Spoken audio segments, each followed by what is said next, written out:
वंदे मातरम। आज ऑनलाइन श्री अरविंद पाठचक्र योगदान कर समस्त भाई मान शुभेच्छा जनाऊँगी। आज आलोच्य विषय होछि ओपनिंग टू दी मदर, मां प्रति उन्मिलन,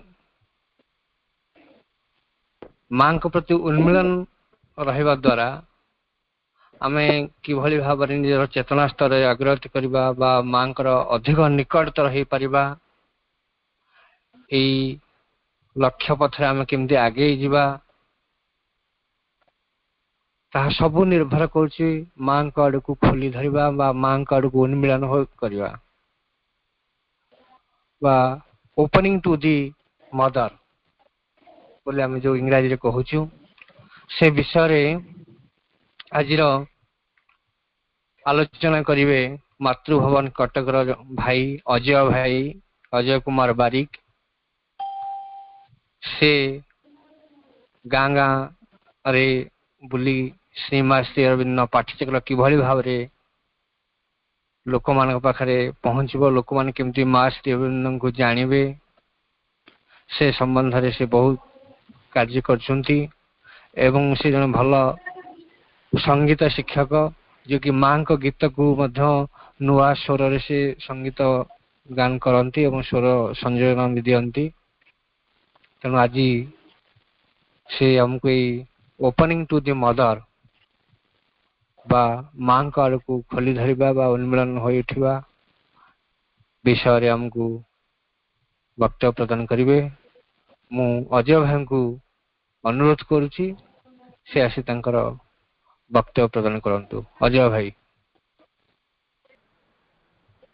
एते किंपा तुमे मने पड़मा दिन रे संजरे मध्य रात्रे, एते किंपा तुमे मने पड़मा दिन रे संजरे मध्य रात्रे, अहरह खाली भावे तुम कथा, अहरह खाली भावे तुम कथा, रही अछ परा मोर चिते, एते किंपा तुम मने पड़मा दिन रे संजरे मध्य रात्रे, एते किंपा तुम मने पड़मा दिन रे संजरे मध्य रात्रे,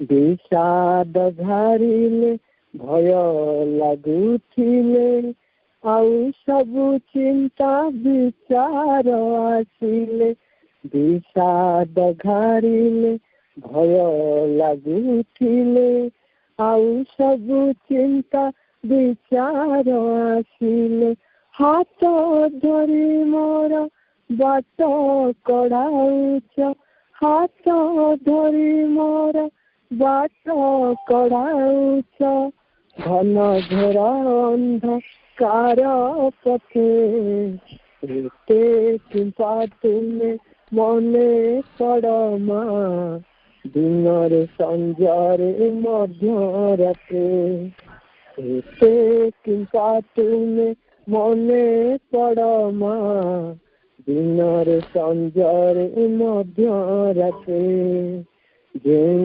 बाटे गली तुमको भेटिली करम विषाम अनुभव कली, जे बाटे गली तुमको भेटिली करम विषाम अनुभव कली, चारि दिगु मत रही अच्छा घेरी, चारि दिगु मत रही अच्छा घेरी, विपद आसिब केउ मते, एते किंपा तुमे मने पड़मा दिन रे संजरे मध्य रात्रे, अहरह खाली भावे तुम कथा, अहरह खाली ଭାବେ ତୁମ କଥା ରହିଅଛ ପରା ମୋର ଚିତେ ଏତେ କିମ୍ପା ତୁମେ ମନେ ପଡ଼ ମା ଦିନରେ ସଞ୍ଜରେ ମଧ୍ୟରାତ୍ରେ ଦିନରେ ସଞ୍ଜରେ ମଧ୍ୟରାତ୍ରେ ଦିନରେ ସଞ୍ଜରେ ମଧ୍ୟରାତ୍ରେ। କରୁଣାମୟୀ ମା ପରମ ପ୍ରଭୁ ଶ୍ରୀ ଅରବିନ୍ଦ ଆଜି ଏଇ ମୋବାଇଲ ପାଠଚକ୍ରରେ ସମସ୍ତ ଅପା ଭାଇ ମାନଙ୍କୁ ମୋର ପ୍ରଣାମ। ବହୁତ ବହୁତ ଆପଣଙ୍କ ନିକଟରେ ମୁଁ ବହୁତ କୃତଜ୍ଞ।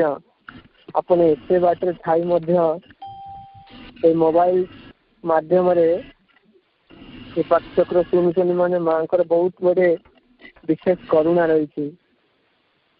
ଆଜି ଯୋଉ ଟପିକ ମୁଁ ନିଜ ଆଡୁ ଏଇଟା କରିଛି ମାଙ୍କ ପ୍ରତି ଆମେ କେମିତି ଉନ୍ମୁକ୍ତତା ବା ନିଜକୁ ଖୋଲି ଧରିବା, ଏତେ ସହଜ କଥା ନୁହଁ।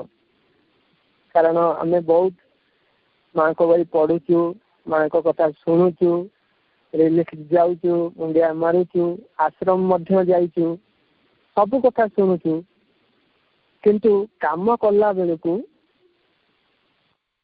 କିନ୍ତୁ ଓଲଟ ପାଲଟ ହେଇଯାଏ। ତା କାରଣ ଯଥାର୍ଥ ଉନ୍ମିଳନ ଆମ ଭିତରେ ହୋଇନଥାଏ। ତାହେଲେ ପ୍ରକୃତ ଉନ୍ମୁକ୍ତତା କ'ଣ? ମୁଁ ସିଧାସଳଖ ଆମେ ଯେମିତି ଗାଁ ଗାଁରେ ପାଠଚକ୍ର କରୁଛୁ, ଲୋକମାନେ କେମିତି ସହଜରେ ବୁଝିପାରିବେ, ମାଙ୍କୁ କେମିତି ସହଜରେ ଭଲ ପାଇପାରିବେ, ମାଙ୍କୁ କେମିତି ଜୀବନରେ ପ୍ରକାଶ କରିବେ, ଦୈନନ୍ଦିନ କର୍ମ ମାଧ୍ୟମରେ କେମିତି ମାଙ୍କୁ ସେମାନେ ପ୍ରକାଶ କରିବେ, ସହଜ ଭାବରେ ଆମେ ବାବାଜୀଙ୍କର ଗ୍ରନ୍ଥାବଳୀ ନିଜେ ପାଠ କରି, ନିଜେ ଅନୁଧ୍ୟାନ କରି, ନିଜେ କୋଉଠି ଭଲସେ ବୁଝି ସେମାନଙ୍କ ପାଖରେ ପହଞ୍ଚିବା ପାଇଁ ଚେଷ୍ଟା ମଧ୍ୟ କରୁଛୁ। ତାହେଲେ ଆମେ ମାଙ୍କର କାମଟିକୁ ଯଥାର୍ଥ ଭାବରେ ତାଙ୍କ ପାଖରେ ପହଞ୍ଚାଇ ପାରିବା। ସେମାନେ ମାଙ୍କୁ ହୃଦୟର ସହିତ ଗ୍ରହଣ କରି ତାଙ୍କ ଜୀବନକୁ ମାନେ କୃତାର୍ଥ କରିବେ। ଏଇଟା ହଉଛି ଆମର ଲକ୍ଷ୍ୟ। ତେଣୁ ପ୍ରକୃତରେ ଏଇ ଉନ୍ମିଳନର ଅର୍ଥ କ'ଣ? ବାବାଜୀ ସିଧାସଳଖ ତାଙ୍କ ଗ୍ରନ୍ଥାବଳୀରେ କହିଛନ୍ତି, ମାଙ୍କ ପ୍ରତି ବିଶ୍ୱାସ, ଭରସା, ଶ୍ରଦ୍ଧା ରଖିବାର ଅର୍ଥ ହେଲା ଉନ୍ମିଳିତ ହେବା। ଏହି ଅବସ୍ଥାରେ ମାଙ୍କ ଶକ୍ତି କାମ କରିପାରେ। ଅବିଶ୍ୱାସ, ସନ୍ଦେହ, ଭୟ, କାତରତା ଇତ୍ୟାଦି ମାଙ୍କ ଶକ୍ତି ପ୍ରତି ଖୋଲି ରଖିବାର ବିପରୀତ। ଏହା ମାଙ୍କ ଶକ୍ତିର ମାର୍ଗ ରୁଦ୍ଧ କରେ। ତେଣୁ ଏଇ ଯୋଉ କଥା କୁହାଉଛି, ପ୍ରଥମ କଥା କହିଲେ ଉନ୍ମିଳନର ଅର୍ଥ କ'ଣ? ନା ମାଙ୍କ ପ୍ରତି ବିଶ୍ୱାସ, ଭରସା, ଶ୍ରଦ୍ଧା। ଏଇ ତିନୋଟି କଥା ବିଶ୍ୱାସ, ଭରସା, ଶ୍ରଦ୍ଧା ରଖିବାର ଅର୍ଥ ହେଲା ଉନ୍ମିଳନ।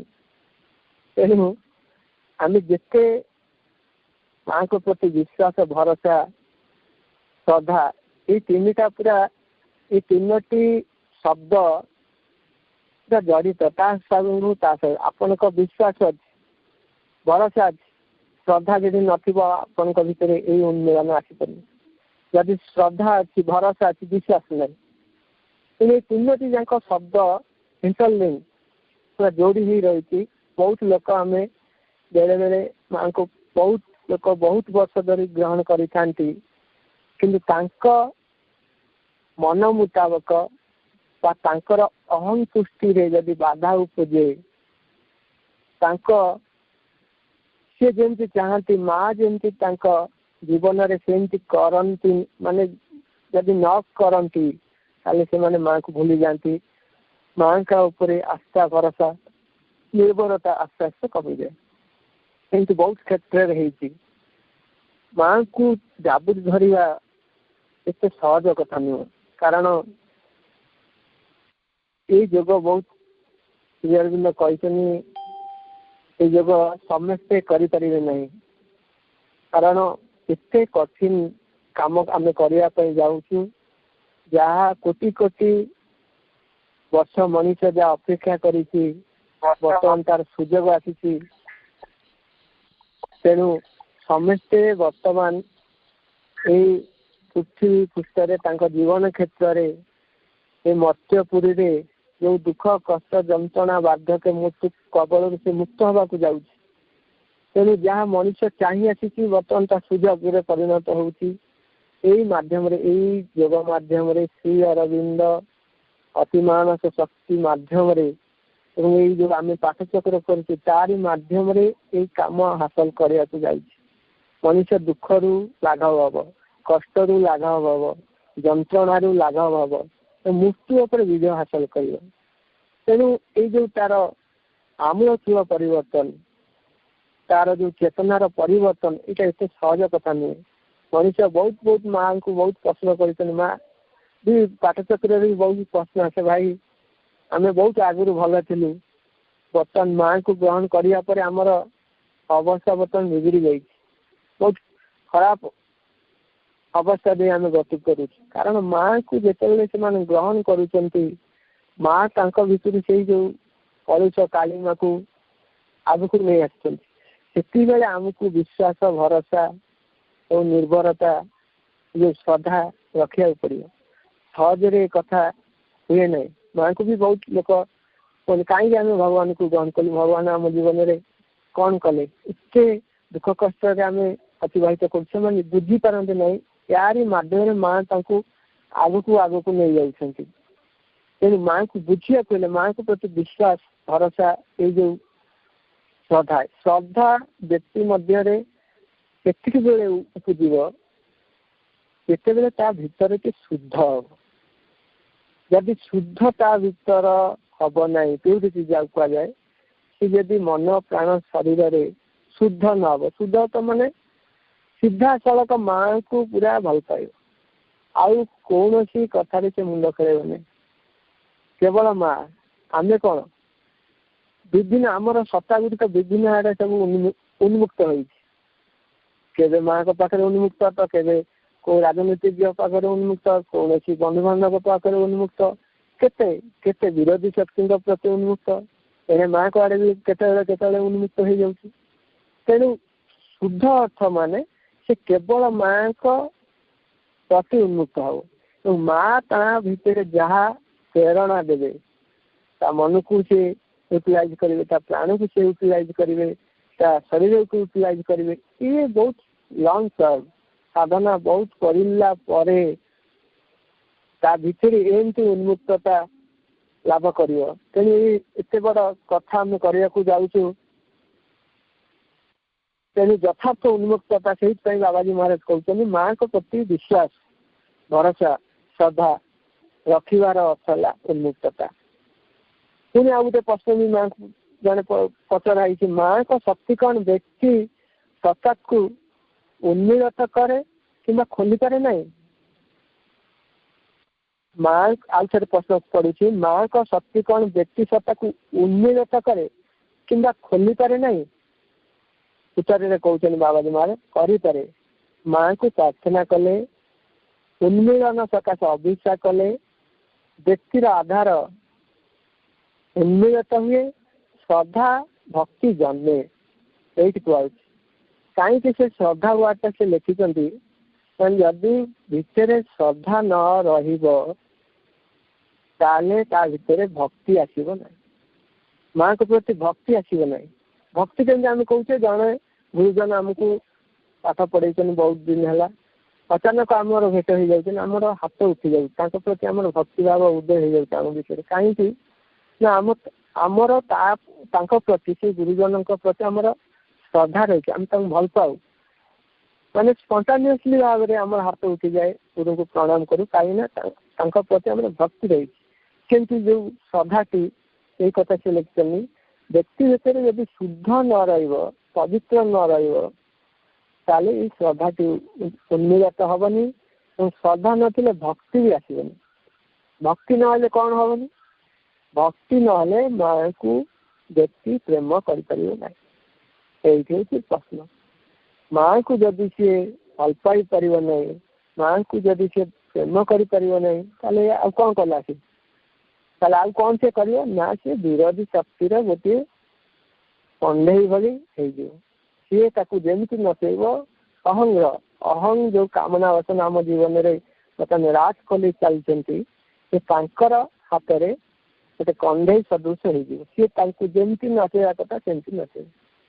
तेणु मनुष्य को प्रथम शुद्ध हवा पड़ो मनरे प्राणरे ता कामना वासना उपरे ता निजकू अख्तियार को आनिया पड़ो कंट्रोल करिया पड़ो माँ को अर्पण करिया पड़ो सब क्षेत्र में। माँ अपन जानी समस्ते भाई भौणी मैंने पढ़ी कौटी पाठ शुणी केते कथा माँ बहुत साधक मान को कही उदाहरण थे कही अपन समय जानते उदार पिंड माँ आश्रम जड़े बड़ साधक माँ कही उदार तुम जो सकाल उठुच कौन कर सी जेनेल रूटीन जमी उठती माँ मु सकाल उठे नित्यकर्म करे ब्रश करे चा पीए जा जा करने कथा सी कहती से माँ पचार से तुम कौन कर तमें मत मन पकाओ सी कभी भावी नी माँ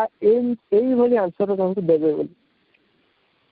नित्यकर्म कला आम कौन माँ को मन पकाऊ जैसे ब्रश कला माँ को किए मन पकाए जलखिया खाइला बेले माँ को किए मन पकाए से बोली देख माँ आमको केमी सबू समय सब प्रति मुहूर्त सब कर्म मध्यम केमी मन पकाया पड़े आमर कौन असुविधा होती आम केवल पाठचक्र समय माँ को मन पकाऊ विपद आसला बेले माँ टे मन पड़ुचा एवं आम गोटे रुटीन कर सकाल माँ को पूजा कर फूल धूप दे पूजा कर सन्ध्या बेले पूजा करमती अन्य देवादेवी जो पूजा कला भाई आम कर गोटे धार्मिक मनोभाव आम माँ को ग्रहण कर माँ को आम अहम तुष्टि आम जमी चाहूँ से भावुँ करने किंतु यथार्थ सेमती नुहे माँ से भाई पूजा हाँपाई आसी ना माँ कम करने आमको सहयोग करने साहाय्य नहीं आम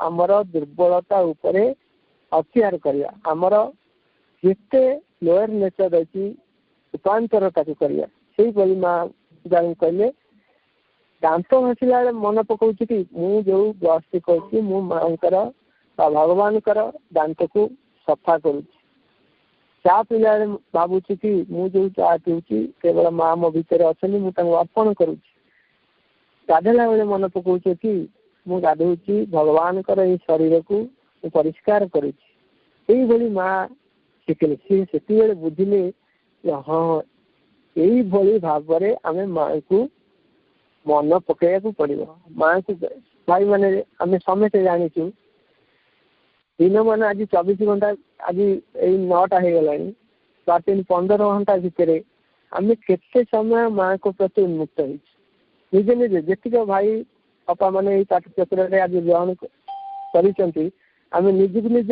प्रश्न करवा केते जन आम ये दिन 15 घंटा भितर आम केते समय माँ को प्रति उन्मुक्त होम निजक प्रश्न करवा केते प्रति श्रद्धा रही भक्ति रही विश्वास रही आम केते समय आज माँ को मन पकड़ माँ कहते प्रति मुहूर्त मन पकड़ा पड़ो राति शोला बेले तुम भाव कौटी मुझे सब माँ को भूली जाते जन आम प्राक्ट करदी भी आम भीतर जो मैंने कर माँ को प्रति उन्मुक्त रही।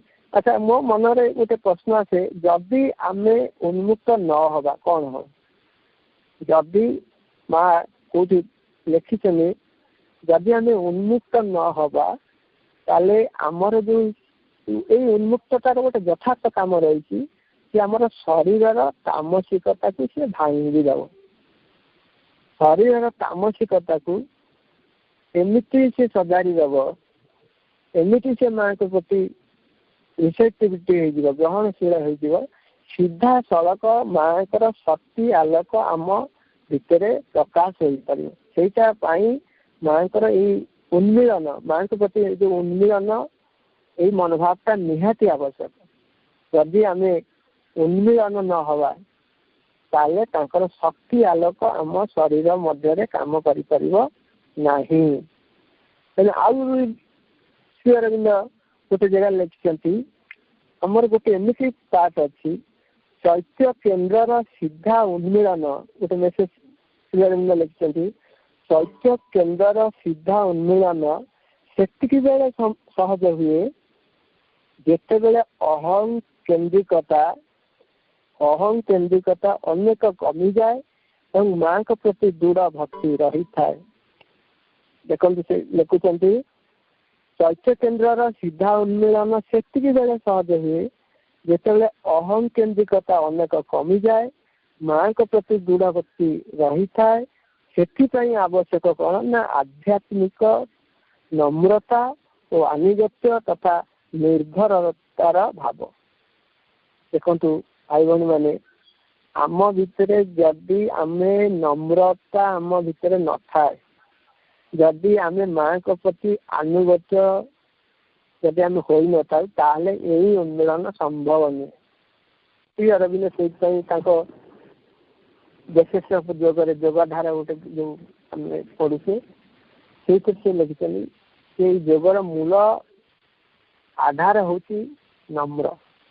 ଯଦି ଆମେ ନମ୍ର ନ ହବୁ ତାହେଲେ ଆମ ଭିତରେ ଏଇ ଉନ୍ମିଳନ ଆସିବନି। କାରଣ ନମ୍ର ଯଦି ଜଣେ ବ୍ୟକ୍ତି ନ ହବ ତାହେଲେ ସେ କଣ ହେଇଯିବ, ଗୋଟେ ଅହଙ୍କାରୀ ହେଇଯିବ। ଆମେ ବହୁତ ଲୋକ ଅଛନ୍ତି ସିଧାସଳଖ ରାଗିଯାନ୍ତି, ବେଳେବେଳେ ପାଠଚକ୍ରରେ ବି ବହୁତ ଏମିତି ହୁଏ, ବେଳେବେଳେ ଆମରି ମାତୃଭକ୍ତ ଭିତରେ ବି ବହୁତ ଆମେ ଅହଂ ଯୁଦ୍ଧ ହୁଏ। ତା କାରଣ ହଉଛି ଆମ ଭିତରେ ସେଇ ନମ୍ରତା ଗୁଣଟି ପ୍ରକାଶ ହେଇପାରେ ନାହିଁ। ଗୋଟେ ଏକ୍ସାମ୍ପଲ ଆମେ ବହୁତ ଥର ମୁଁ ଆଲୋଚନା କରିକି ଲୋକମାନଙ୍କୁ ବି କୁହେ। ଥରେ କଣ ହେଇଛି ନା, ଆପଣ ଜାଣିଥିବେ ତୁକାରାମ କୃଷ୍ଣ ଭକ୍ତ, ସେ ସବୁଆଡେ ଗୀତ ବୋଲନ୍ତି, ଭଲ ଗୀତ ବୋଲନ୍ତି ଏବଂ ବହୁତ ଗରିବ ସିଏ। ଭଗବାନଙ୍କର ଭଜନ କରି ଗାଁ ଗାଁରେ ବୁଲି ଭିକ୍ଷା ଗ୍ରହଣ କରି ତାଙ୍କ ପରିବାର ଭରଣ ପୋଷଣ କରନ୍ତି ଏବଂ ସୁନ୍ଦର ଗୀତ ସିଏ ବୋଲନ୍ତି। କେବଳ ଭଗବାନଙ୍କ ଭକ୍ତ, ତାଙ୍କର ଭଜନ କୀର୍ତ୍ତନ କରି ଦିନ ତମାମ ଯାହା ସେ ଗାଁରୁ ଭିକ୍ଷା କରନ୍ତି, ସ୍ୱାମୀ ସ୍ତ୍ରୀ ଚଳନ୍ତି। ଥରେ କଣ ହେଇଛି ନା, ସେଇ ଗୋଟେ ଗ୍ରାମରେ ଯାଇଛନ୍ତି ସେ ଭିକ୍ଷା ଲାଭ କରିବା ପାଇଁ। ସେଦିନ ହୋଲି ଥାଏ ଏବଂ ଗାଁରେ କିଛି ଯୁବକ, ବହୁତ ବଦମାସ ଯୁବକ ଏବଂ ଗାଁରେ ବହୁତ ହଇରାଣ କରନ୍ତି।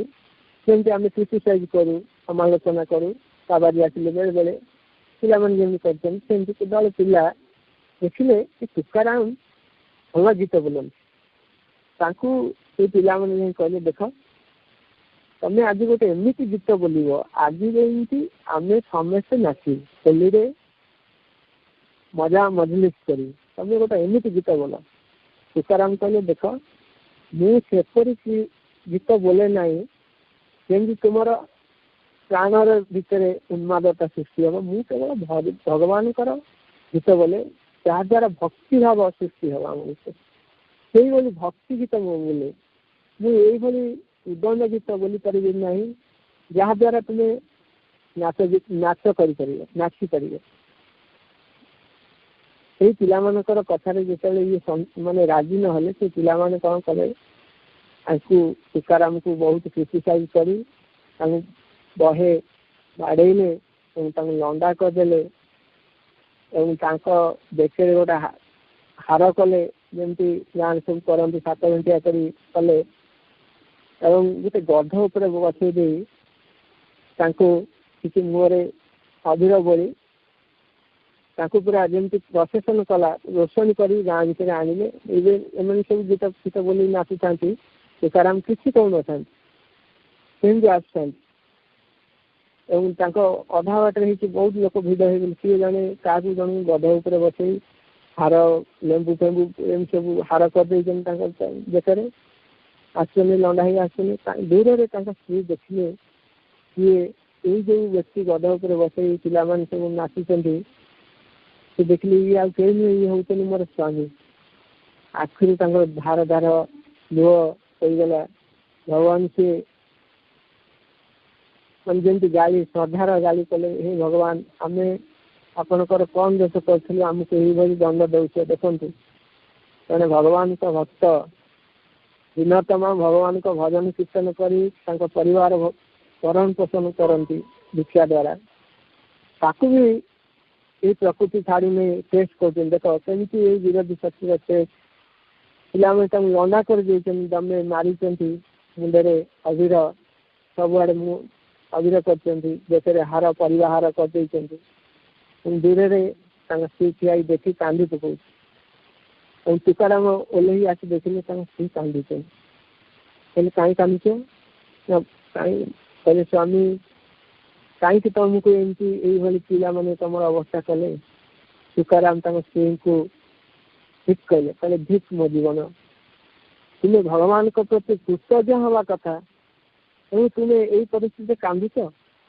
देख आम गरीब देख केमी तुकाराम स्त्री को कहते एते विरोध सत्ते भी एते माड़ खाई एते गाली गुलज खाई तुकाराम स्त्री को देख आम पाखे पैसा थिला मो मुंडे चुटी काटियापाई आम घर पैसा नाला मो पाखे भी पैसा नाला मो मुंड जाक रुपी होता भगवान कृपा करी पिला मान द्वारा मत लंडा करदे देखुना के लेंबू फेंबू मारिक मो मुंड सब सफा कर अच्छा ये भगवान भल कले ना खराब कले आम घर परिवार थिला देख आम घर एते आम गरीब आम घर परिवार नहीं खाया देख भगवान एत कृपा कले मो देखे गोटे हार कर परिवार लेंबू फेंबू पूजा कदली कदली सब हार कर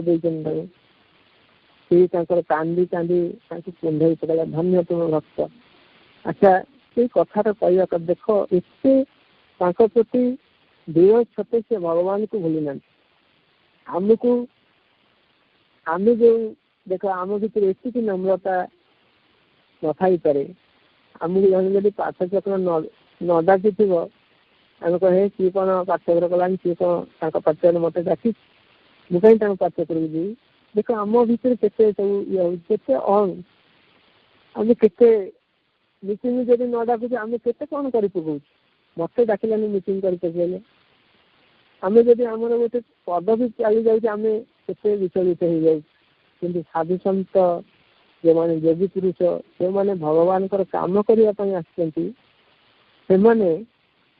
केते नम्र होता श्री अरविंद नम्रतार अवतार से नम्र से जानी पार नी अपने पढ़िए के कौन से जो रोषा रोषे कर दिए आप समझते जानते से जानी पार नते खराब दौले के कम दौले तथा प्रति सरदिन भौणी थे कम्प्लेन कले देख सी रोषा तुम कौन सब खाया देती किसी कहूना श्री अरविंद डाकिले कहले देख तुम सब एमती खाया दौच आउ कि एमती कर नम्र भाव आम गुरुंर भाव जब एमती आम प्रकाश करवा प्रार्थना करवा ताले आम भीतर नम्रता गुण प्रकाश पापर आउ गोटे कहते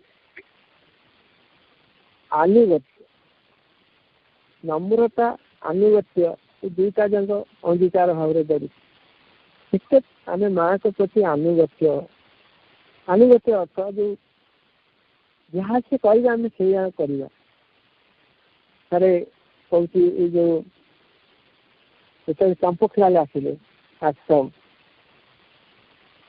जो दायित्व दिया आड़ू कहते मुझे श्री अरविंद धोती चका करी जो कम माने सी रूम थे जिते समझते नीरज बरन चंपकलाल एवं बुराणी बुढ़ाशंकर जिते सब थे जो 6 जन भितर चंपकलाल थे चंपकलाल भी जो धोती चपा दायित्व देवाक दिगला श्री अरविंद पचार चंपक तुम ये कम करते लोक तुमको क्रिटिसाइज करेंगे आश्रम आसती धोती सफा कर बहुत लोग तुमको समालोचना करेंगे तुम्हें कौन ये कम कर देख आज पर्यंत श्री अरविंद रिलीफ की साइट रखी आज आम रिलीफ सेंटर कर आनुगत्य जीवन तमाम श्री अरविंद थी पर्यंत सी धोती सफा करते मानने सबू दायित्व नहीं के आनुगत्य से जो आनुगत्य गुणटी आमको करा पड़े ताहले आमर ये नम्रता आनुगत्य ये माँ के प्रति जो आनुगत्य यही दुईटा गुण जो आम भर बढ़ीगला आ निर्भरता केवल माँ ମାଙ୍କ ଛଡା ମୁଁ ଆଉ କୌଣସି କାହାଠାରୁ ଯେମିତି ସାହାଯ୍ୟ ପାଇଁ ମୋ ଭିତରେ ଆଶା ପୋଷଣ ନ କରେ।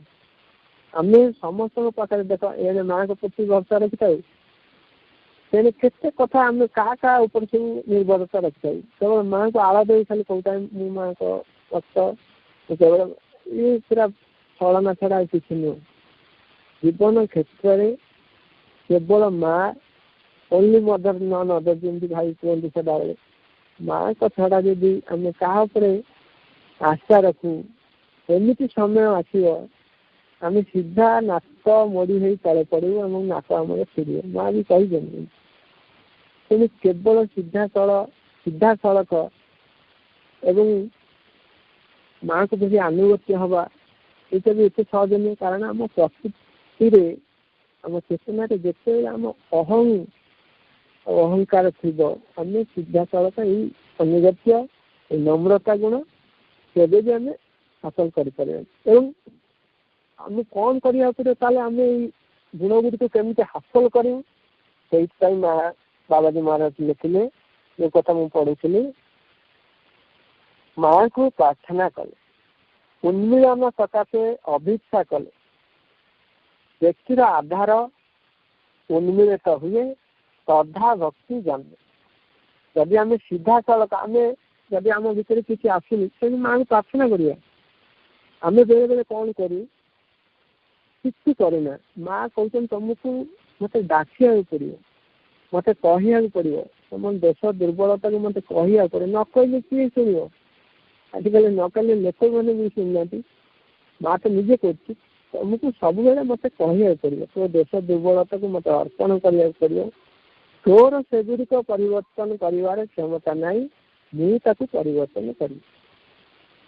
ତାହେଲେ କ'ଣ ହବ ନା, ମୋ ଭିତରେ ଶ୍ରଦ୍ଧା ଭକ୍ତି ମାନେ ସେ ପ୍ରକାଶ କରିବେ। ଏବଂ ଶ୍ରଦ୍ଧା ଭକ୍ତି ଯେତେବେଳେ ମଣିଷ ଭିତରେ ଆସିବ, ସିଏ ମାକୁ ଯଥାର୍ଥ ଭାବରେ ଭଲ ପାଇବ। ଆଉ ଗୋଟେ ଆମେ ବାବାଜୀ ଗୋଟେ ଜାଗାରେ କହିଛନ୍ତି, ଯଦି କେହି ମାଙ୍କ ପ୍ରତି ଉନ୍ମିଳିତ ହୁଏ, ସେ କ'ଣ ଯାହା ଚାହେଁ ତାହା ପାଇପାରେ? ଆଉ ଥରେ ପ୍ରଶ୍ନ ବି କହୁଛି, ବାବାଜୀ ଜଣେ ପ୍ରଶ୍ନ କରିଥିଲେ, ତାଙ୍କ ବହିରେ ବି ଲେଖା ହେଇଛି, ଯଦି କେହି ମାଙ୍କ ପ୍ରତି ଉନ୍ମିଳିତ ହୁଏ, ସେ କ'ଣ ଯାହା ଚାହେଁ ତାହା ପାଇପାରେ? ବାବାଜୀ କହୁଛନ୍ତି ନା, ଏପରି ହୁଏ ନାହିଁ।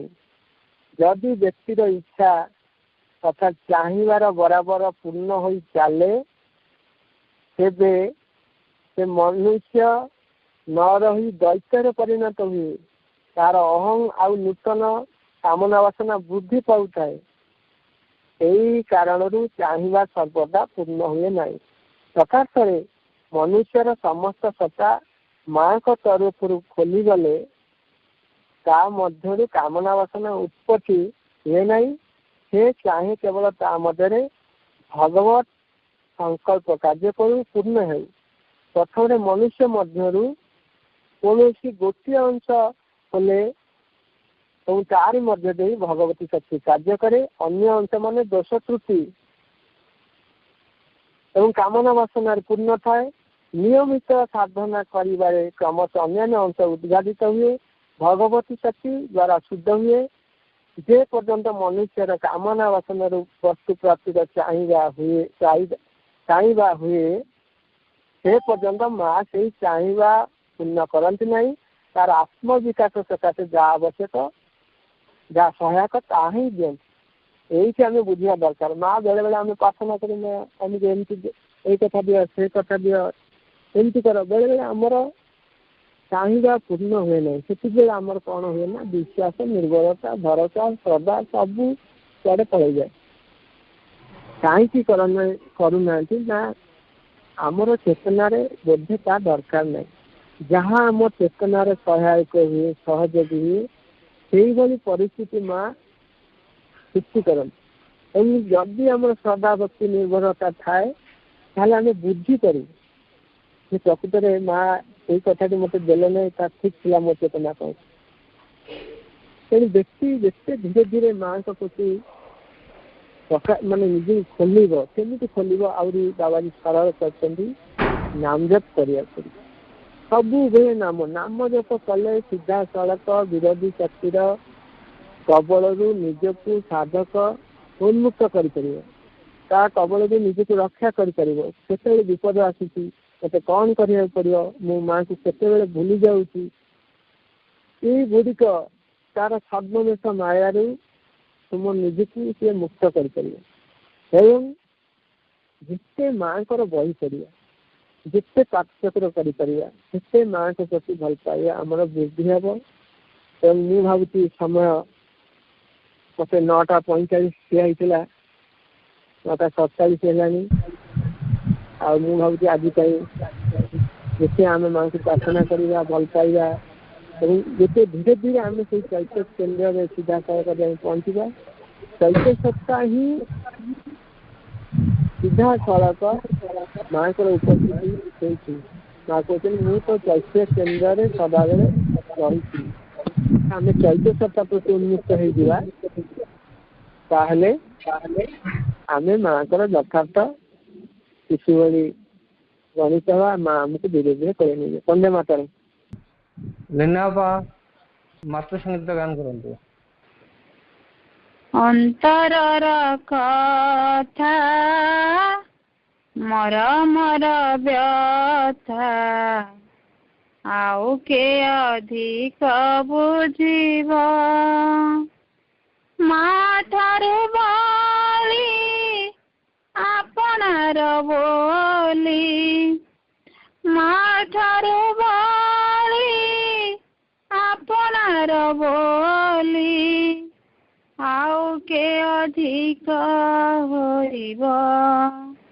ଯେତେ ମାଗୁଥିଲେ ସେତେ ଦେଉଥିବ, ଯେତେ ମାଗୁଥିଲେ ସେତେ ଦେଉଥିବ, ଏମିତି କିଏ ସେ ହୋଇବ। ଅନ୍ତରର କଥା ମରମର ବ୍ୟଥା ଆଉ କେ ଅଧିକ ବୁଝିବ, ମାଗିବା ଗରୁ ମନ କଥା ବୁଝି, ମାଗିବା ଗରୁ ମନ କଥା ବୁଝି ଅଧିକ ଦେଇ କେ ପାରିବ। ମା ଠାରୁ ବଳି ଅଝଟଳି, ମା ଠାରୁ ବଳି ଅଝଟଳି ଆଉ କେ ଅଧିକ ସହିବ।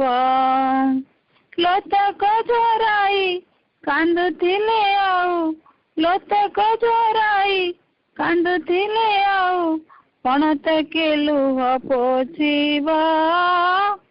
ଅନ୍ତରର କଥା ମରମର ବ୍ୟଥା ଆଉ କେ ଅଧିକ ବୁଝିବ। ତମ ମନର ଆକୁଳ ବେଦନା, ତମ ମନର ଆକୁଳ ବେଦନା ଆଉ କେ ଅଧିକ ଜାଣିବ। ଭାଙ୍ଗି ଯାଇଥିଲେ ସପନ ସୌଧ, ଭାଙ୍ଗି ଯାଇଥିଲେ ସପନ ସୌଧ ଆଉ କେ ଗଢ଼ିକି ପାରିବ। ଅନ୍ତରର କଥା ମରମର ବ୍ୟଥା ଆଉ କେ ଅଧିକ ସହିବ। ମା ଠାରୁ ବଳି କରୁଣା ସଙ୍ଗୀତ, ମା ଠାରୁ ବଳି କରୁଣା ସଙ୍ଗୀତ ଅଧିକେ ଅଧିକ ଶୁଣିବ। ଜଗତ ଦୁଃଖରେ ଦୁଃଖିନୀ ହୋଇ ସେ ଦୁଃଖୀଙ୍କୁ ଉଦ୍ଧାର କରିବ। ଅନ୍ତରର କଥା ମରମର ବ୍ୟଥା ଆଉ କେ ଅଧିକ ସହିବ।